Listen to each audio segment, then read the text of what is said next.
Well, hello again, and welcome to another edition of Vic's V8 Videos.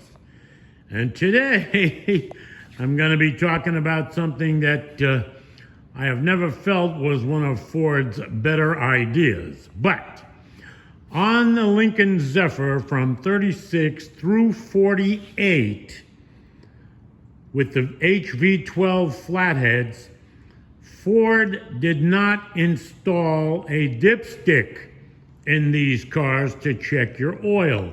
What they did instead was put a float in the oil pan that came up through the engine block, through the intake manifold, and right over here, I hope you can see it on this. It may be a little too dark. There we go.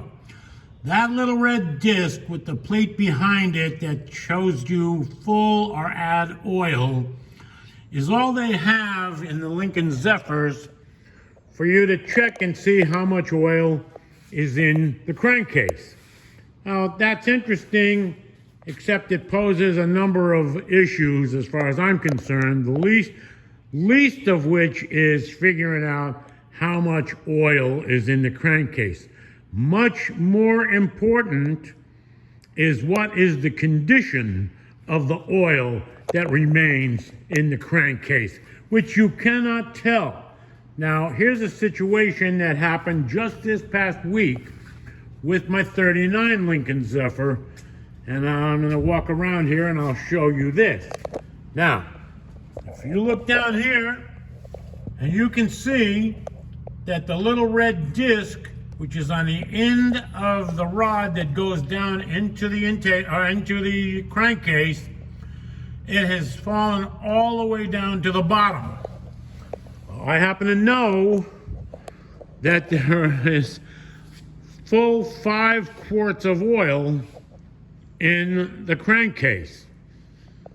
So now, after doing a little bit of quick research, the only way to fix that, apparently there is a piece at the bottom, a float, which is a brass disc about, I don't know, maybe half an inch thick and about 3 inches across, that is a float, and it's attached to the rod that runs up through the intake manifold onto that little red disc that gives you the idea of how much oil is in the crankcase. Now, in order to fix that, you have to drop the pan.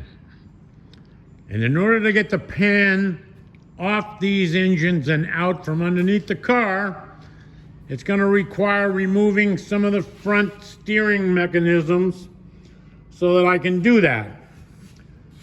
It's also, without a lift in my garage yet, that's going to be a bit of a chore. So I may hold off on doing that until either I get the lift installed or one of my friends that just got one installed has enough time for me to come over there and play with it in that regard. So it's another day, another issue, and we continue to play with old cars, and we will prevail. So stay tuned, because we'll be having more of that and a lot of other fun with flatheads, both inline 4-bangers, V8s, and V12s. So, from Vic's V8 Videos, if you like these videos, please subscribe, and if you feel like making a comment, feel free.